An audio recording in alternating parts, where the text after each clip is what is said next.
All right. So, the first beginning of this newsroom, guys, is going to be Activision Blizzard stuff. So let's get into it. First off, let's get on with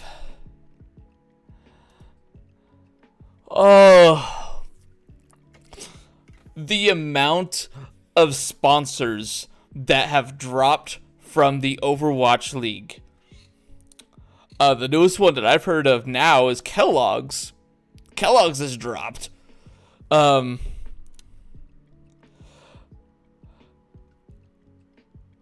So we got Kellogg's.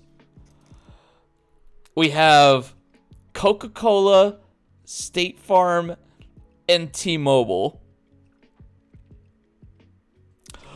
By the way, Coca-Cola, you know who's on the board of the Coca-Cola execs? Bobby Coke. Good old Bobby. That's going to be a really weird meeting in the boardroom there. They also, DraftKings may have also pulled, but we do know T-Mobile has, definitely.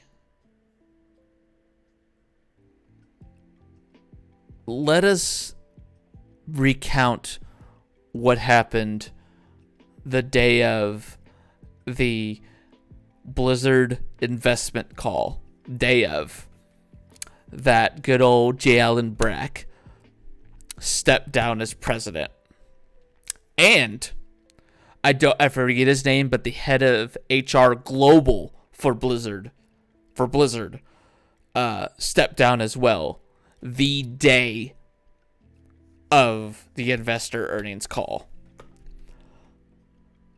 And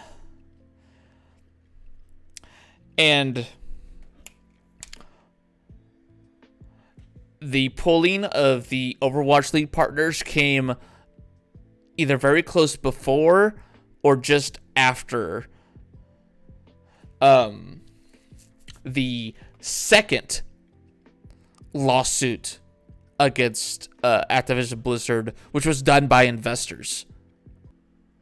So on behalf of the city's investors, the lawsuit alleges that between August 4th, 2016 and July 27th, 2021, the purchasers of securities stocks of Activision Blizzard were misled as the company didn't disclose the issues within its workplace culture that emerged during the California investigation.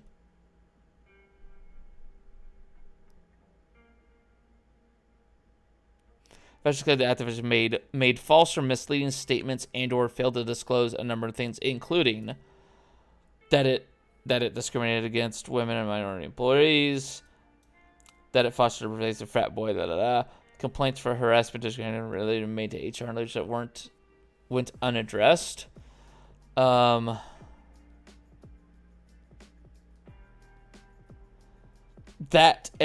of this stuff would result in serious impairments to their operations.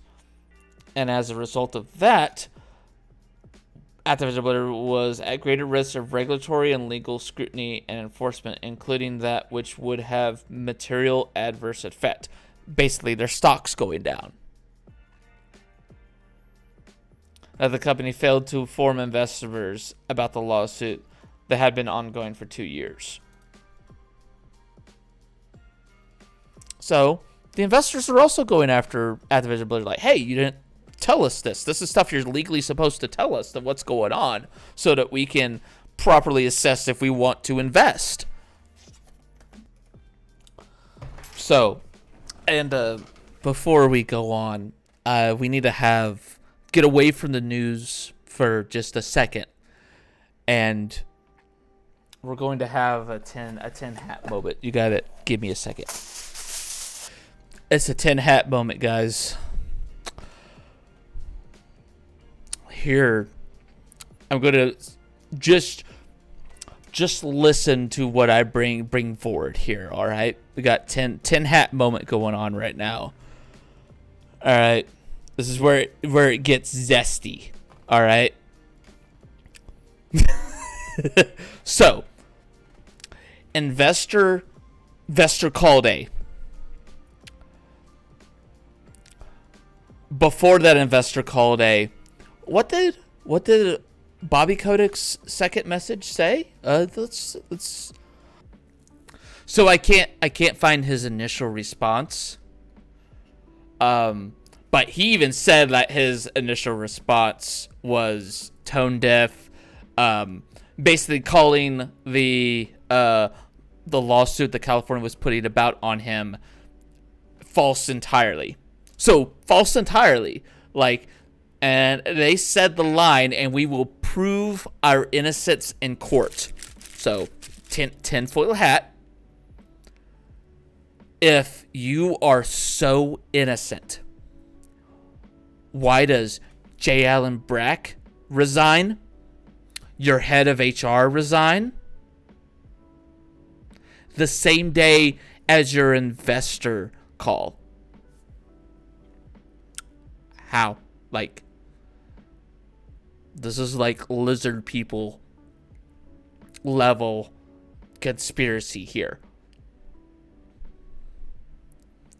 Let us not forget maybe the little bit of info that you could dig into right now that Bobby Kotick was in good old Jeffrey Esprin's little black book.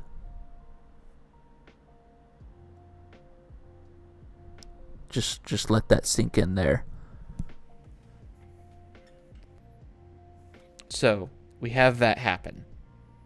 And that investor call happens. And on that same day, all of this stuff just kind of boils up. That doesn't make sense. Why would this stuff be happening are you with that court of public opinion? Them doing that really kind of sets the bar of maybe they're a little bit more guilty than they lead on to be. That's all I'm saying on that. Let's also take into account that Bobby Kotick also brings in. He has asked the law firm Wilmer Herald to conduct a review of our policies and procedures. The same law firm that good old Ian used to work at. Kind of little wishy-washy there, all right? And then above that he just happens to hire this law firm right when he got a letter from a proto union of Blizzard employees. They haven't formally announced themselves as a union. They've just been a collective of Activision Blizzard employees.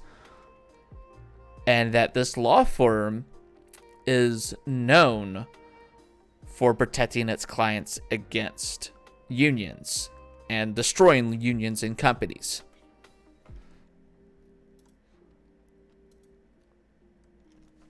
Now you kind of see where this kind of his stuff is just spiraling out of control there and everything.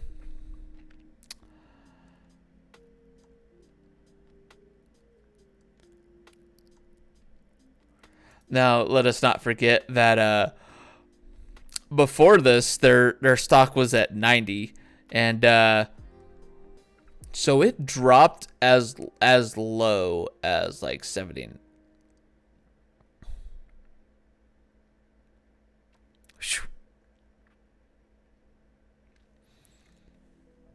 Back up to 82, but before this, you were looking at 90s, and then this shit happened. So take that into account, man. It's a lot of falling down for that. And then they have the Overwatch League stuff happen. And then let's go ahead and take the conspiracy hat off for a minute. just for a second. We're back into the news territory. And let's talk about an employee named Frances Townsend.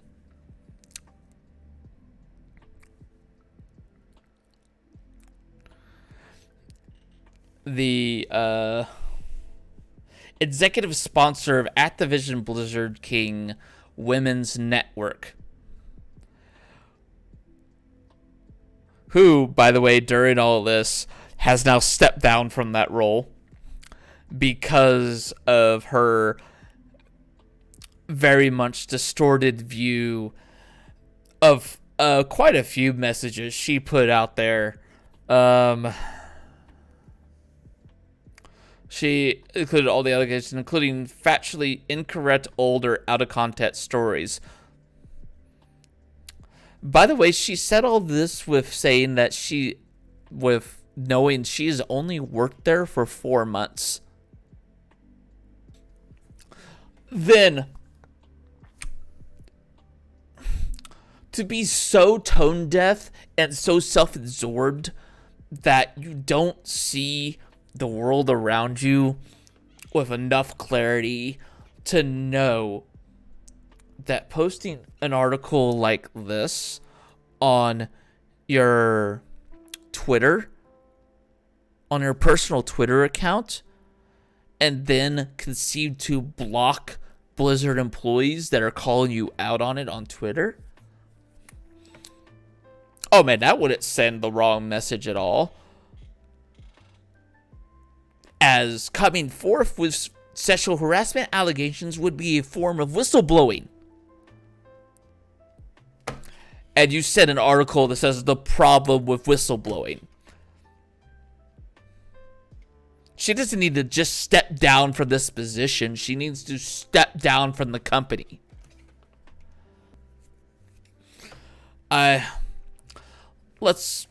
And if you recognize the name Frances Townsend, if you are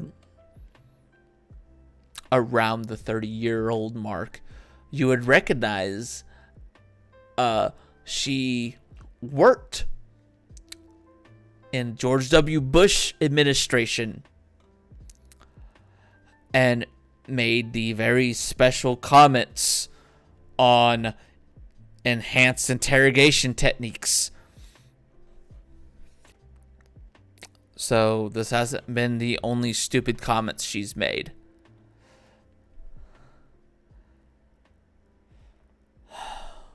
But I did not know that she had stepped down from that position. So it's nice that she did, because she didn't deserve to be there. Not someone that has been at the company for 4 months and then says, no way that this could have happened. It hasn't happened to me. All right. That's going to be that's going to be it that I got right now. That's kind of the big things that have happened thus far. Another little couple things to kind of touch note on. New World did their beta concluded, and they have now delayed again to September 28th. I'm still in the boat that I'm not on board with New World. I love some of their concepts and everything. A lot of their stuff just rubs me the wrong way. Look, I don't like... The combat really feels slow, but not in like a slow, like methodical way, but very lag clunky. I hate saying the word clunky, I know. I just don't like a lot of the combat in it. I think it's a very mediocre MMO to come from a indie billion-dollar company. I say indie sarcastically, guys. But from that perspective, plus their own words and perspective on their cash shop, there's a lot of it that I just can't support, like, at all. And I'm tired of that. If any of my other new games did stuff that was non-cosmetic in their cash shop, I would be hating on them too. So I knew that they were going to delay that. I'm glad it got delayed. It needed a lot more work on it. Hopefully they can get some of that stuff done and make it a better game. But at the moment, I don't have I don't have much interest in actually playing it. A lot of their stuff rubbed me the wrong way. The interaction that I've had with a lot of their customer service representatives and stuff have been crap. And I compare that to the same interactions and questions that I've given Ashes of Creation Twitter account. And I've gotten responses, have had back and forth with them. They've promoted my videos. It's been awesome with them. So I can't help but kind of have a jagged kind of response to that stuff. But yeah.